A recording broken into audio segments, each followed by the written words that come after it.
TGSRTC BC ఉద్యోగుల సంక్షేమ సంఘం రాష్ట్ర కార్యవర్గం సమావేశమై కమిటీ నిర్ణయం మేరకు ఏదైతే జేఏసీ 22 నుంచి సమ్మెకి వెళ్తున్నామని చెప్పేసి ఆర్టీసీ జేఏసీ పిలిపించారో ఆ పిలుపుకు టీజీఎస్ఆర్టీసీ బీసీ ఉద్యోగుల సంక్షేమ సంఘం సంపూర్ణమైనటువంటి మద్దతు తెలియజేస్తుంది.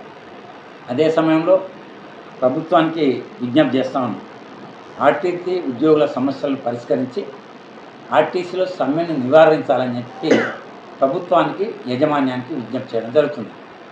ఎందుకంటే ఈరోజు మేము కోరుకుంటున్నది ఒకటే. గతంలో మేనిఫెస్టోలో పెట్టారు కాంగ్రెస్ ప్రభుత్వం రాకముందు ప్రభుత్వం వచ్చినట్టయితే తప్పకుండా ఆర్టీసీని ప్రభుత్వంలో విలీనం చేస్తాము, అదే సమయంలో పే స్కేల్ అనేది చేయడం జరుగుతుంది, యూనియన్లన్నీ రివోక్ చేస్తాము. సరే, యూనియన్లది ఒక భాగం. మా ఉద్యోగుల సంఘాల డిమాండ్ ఏంటంటే తక్షణమే ఆర్టీసీ ప్రభుత్వంలో కలపాలి. అదేవిధంగా ఏదైతే 21, 25 పే స్కేల్ జీతభత్యాలు రావాలనో ఆ జీతభత్యాలు ఇవ్వాలని చెప్పేసి డిమాండ్ చేస్తూ ఉన్నాం. ఎందుకంటే ఇవాళ దాంతోపాటు ఆర్టీసీలో విపరీతమైన వర్క్లోడ్ పెరిగిపోయింది.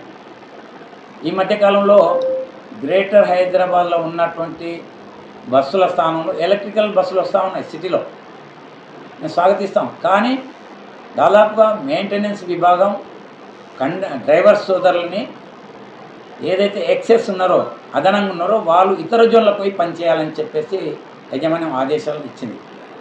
30-35 సంవత్సరాలు పనిచేసి లాస్ట్ మూమెంట్లో ఇతర జోన్లకు పోయి పనిచేయడం సాధ్యమా? ఇతర విభాగాలకు వెళ్ళండి అంటున్నారు. ఇతర విభాగాలు అంటే కండక్టర్గా వెళ్ళండి, కండక్టర్లో పోకపోతే ఎక్సెస్ ఉంటే ఇతర జోన్లకు వెళ్ళంటున్నారు. సో అది సాధ్యం కాదని చెప్పేసి ఆర్టీసీ యాజమాన్యానికి మరోసారి విజ్ఞప్తి చేస్తున్నది ఏంటంటే పునరాలోచన చేయండి. చాలా సీనియర్ మోస్ట్ ఉన్నారు, పెళ్ళిళ్ళు పేరెంటాలకు వచ్చిన పిల్లలు ఉన్నారు. వాళ్ళు ఈ హైదరాబాద్ను వదిలిపెట్టి ఏ కరీంనగర్కో, వరంగల్కో, నిజామాబాద్కో, ఆదిలాబాద్కో లేకపోతే ఏ మామనగర్కో పోయి పనిచేయడం సాధ్యమేనా? కాబట్టి వాళ్ళ విషయంలో ఒకసారి ఆర్టీసీ యాజమాన్యం పునరాలోచన చేయవలసిన అవసరం అయితే ఉంది. కాబట్టి పంతాలకు పట్టింపులకు పోకుండా ఇవాళ ఆర్టీసీ యాజమాన్యానికి, ప్రభుత్వానికి ఆర్టీసీ బీసీ ఉద్యోగుల సంఘం స్పష్టంగా విజ్ఞప్తి చేస్తున్నది ఏంటంటే తక్షణమే 2 పే స్కేళ్లు చేసేసి ఆర్టీసీ ఉద్యోగులని ప్రభుత్వంలో విలీనం చేయాలనేది ప్రధానమైన ఈ 2 అంశాలు మేము డిమాండ్ చేస్తూ ఉన్నాం. అందుకు రేపు జరగబోయేటువంటి సమ్మెకు సంపూర్ణమైనటువంటి మద్దతు తెలియజేస్తున్నాము. సమ్మె నివారించడానికి ప్రభుత్వం, ఆర్టీసీ యాజమాన్యము చొరవ చూపాలని చెప్పేసి ఈ సందర్భంగా కోరుతున్నాం.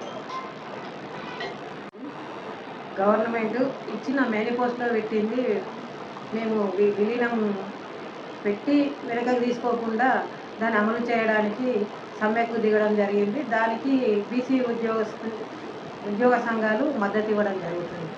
మేనిఫెస్టోలో పెట్టింది తప్పనిసరిగా మద్దతు చేయాలని ప్రభుత్వాన్ని కోరుకుంటున్నాను.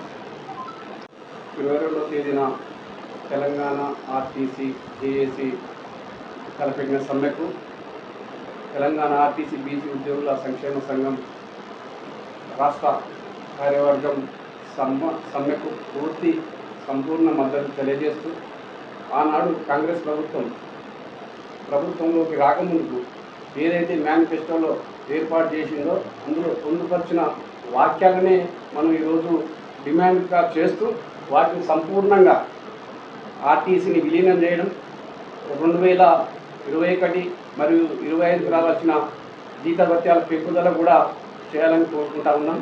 అదేవిధంగా ప్రభుత్వం దీంట్లో చొరవ చూపి మహిళల మీద రేపు జరగబోయే సమ్మె మహిళల మీద ఎటువంటి ప్రభావం పడకుండా చొరవ తీసుకొని ఈ యొక్క కార్యక్రమాన్ని సమ్మెకు వెళ్లకుండా చొరవ తీసుకోవాలని ప్రభుత్వాన్ని మేము కోరుకుంటా ఉన్నాం.